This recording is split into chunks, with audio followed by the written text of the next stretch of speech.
It's time for another daily drop here on TarHeelIllustrated.com. I'm THI publisher Andrew Jones, and the topic today is Carolina basketball. The Tar Heels are coming off a second consecutive loss, 87-83 against Kentucky and Atlanta. 10 days earlier, they lose 87-76 to UConn at Madison Square Garden. No shame in losing either one of these teams. They're both excellent clubs. UConn could definitely win a national championship this year. Kentucky, I can see getting to a Final Four. But I do think that the Kentucky game was a little illuminating in some ways because there are some aspects of the Tar Heels that we were able to brush aside a little bit after UConn and say, well, that's just UConn. They're outstanding. They're physical. They're huge. They're veteran. Kentucky's not veteran. Kentucky's got some length. They got length on the perimeter, but they're not brawlers. They were fairly physical because they were jacked up, but they're not brawlers. So there were some things that kind of stood out from that loss. And really, when you stand back and look at 10 games now, we are sort of past the gelling stage. I talked a lot in October before the season started about how long it's going to take for this group to gel. And then once the game started, that was sort of a consistent narrative here, a consistent theme, rather. I think the gelling stage is over. Now it's you got to play better. Now it's build that resume stage. And that's why Wednesday's game against Oklahoma is huge. A week ago, I did a drop saying, you know what? They're in pretty good shape. They got a couple quad one wins. I'm not so sure Arkansas is a quad one game now. Arkansas barely beat Lipscomb at home over the weekend. They should pound them. They already lost to UNC Greensport at home. So that's two mid-majors, low mid-majors that went into Fayetteville and almost beat the Hawks. One did beat them. The other one almost beat them. And then you look at some of the other results. And I think Arkansas right now has not looked like a club that's going to be in the top 50 of the net. And that's where they need to be in order for Carolina's win over them in the Bahamas to be a quad one victory. So Carolina fans are going to start watching Arkansas just like they watched Oklahoma last year. I do think Arkansas is a better team, and the SEC is so good this year. It's so deep that if Arkansas has a good league record, that they just may get into the top 50 of the net. But it's important that they do so Carolina can have a Q1 win. Tennessee, I think, looks the part as a top 25 team. And as long as the Volunteers remain in the top 25 of the NET, that will remain a quad one win for the Tar Heels too. Remember, just for those of you who may not know, and for those of you who are still confused by this, because I get confused by it sometimes, home wins over teams that end up, not where they are when you beat them, but end up in the top 25, that's a quad one win. Neutral site over teams that end up in the top 50, not where they are when you beat them, but end up in the top 50, that's a quad one win. Wins on the road, same circumstances, like true road games, they have to be in the top 75 to be a quad one road win.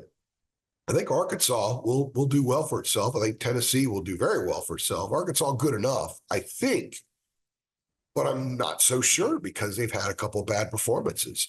If they play up to their potential, which is better than they have, then there's a chance. So right now, Carolina needs to hope that Tennessee stays in the top 25, which is tough. And Arkansas can get into that top 50 or do enough to be there the week of the conference tournaments. That'll help. That's why Oklahoma is such a big game. Oklahoma looks really good. There's only 4 unbeatens left, and the Sooners are one of them. And they don't play between now, I'm recording this Monday night, between now, obviously, and Wednesday. So they'll be undefeated when they roll into Charlotte to take on the Tar Heels. And their coach, Porter Moser, he's the guy that took Loyola Chicago to the Final Four and took them to, I think it was another regional final. And what did those Rambler teams do?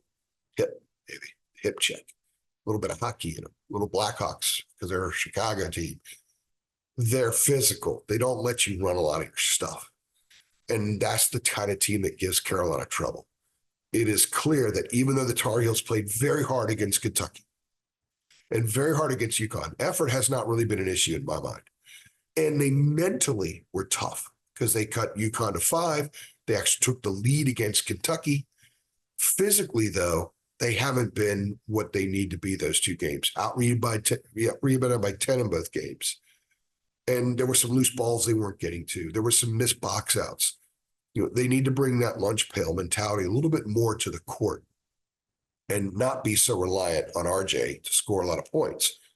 If they can handle the physicality Wednesday night and beat Oklahoma, then that's 3 games there that will have a shot at being quad 1 by the end of the year. I think Oklahoma, because that's a neutral site game, and Tennessee should stay there, But the Big 12 is really good too.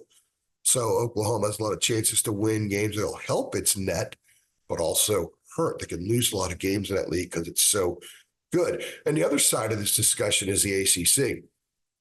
Bad weekend. League had a bad weekend. I mean, Notre Dame is terrible. Lose at home to Georgetown. Florida State's terrible. I thought that maybe that was an okay win at the time. Terrible. They lost at home by 11 to SMU. They have a losing record. Notre Dame is 500 or has a losing record. Louisville stinks. The league is not great. Clemson had a tough loss, but they're not going to be hurt losing by 2 at Clemson losing at Memphis. But, NC State lost to Tennessee, which you would expect, but still, it's another loss for the league. Virginia barely beat Northeastern. Virginia Tech played a patsy. The league doesn't look great. It looks better than last year, but not great. And is it good enough, or has it improved enough that you can really help yourself in league play? Last year, you couldn't. You could string together a bunch of wins and it not bump your net that much because you're going up against other teams in power leagues that are helping their net all the time, even if they lose. That's one of the reasons why the net is a stupid system that college basketball is using, but it is the system. So until they change the damn thing, that's what we have to go by. So quad 1 is it, man. You got to get quad 1 wins. Carolina was 20-13 last year, 1 quad 1 win. That was UVA at home.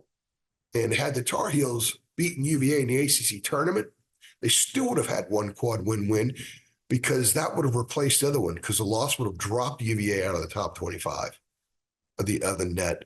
So the home win would no longer have been a quad 1 win, but the neutral site one would have become a quad 1 win. That's how stupid this stuff is. But it is what it is. It's the system. It's the landscape right now. So you have to look closely at it. So Wednesday is nearly a must-win game for the Tar Heels. If they can pick that thing off, then they can maybe help themselves a little in league play, and they'll be in good shape. If they lose, they're going to have to make up ground in league play. That's not going to be so easy. Maybe a little easier than last year, but they saw a year ago, 11-9 in ACC play. Ain't going to cut it now. They might put themselves in a situation where they've got to win 13 conference games. I don't think anybody that roots for Carolina wants to watch scoreboards and worry so much about that kind of thing just to get in. It's one thing to look at scores and look at quad 1 and quad 2 stuff if you're trying to get a top 4 seed in a region, or if you're looking for a 1 or a 2 seed. It's something entirely different just to make the field. And Carolina fans had to do that in 2021, had to do that in 2022, had to do that last year. If there was a tournament 2020, didn't have to do it that year because that club wasn't going anywhere. So it's been since 2019 that North Carolina fans have been in mid-February and had no concern about whether or not their team would make the tournament.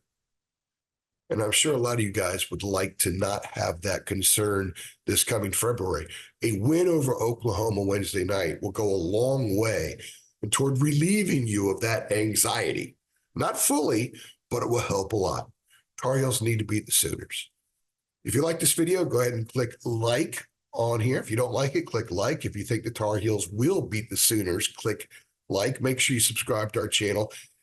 Tell all your Carolina friends. Let them know we're here. Let them know about our site, TarHeelIllustrated.com. It's just $8.33 a month. You guys can be insiders and have access to a ton of stuff you never, ever hear about on our podcast. Plus, it helps keep this thing going because it is not a cheap venture. And also make sure you hit the notification bell so you get updates every time we upload a video.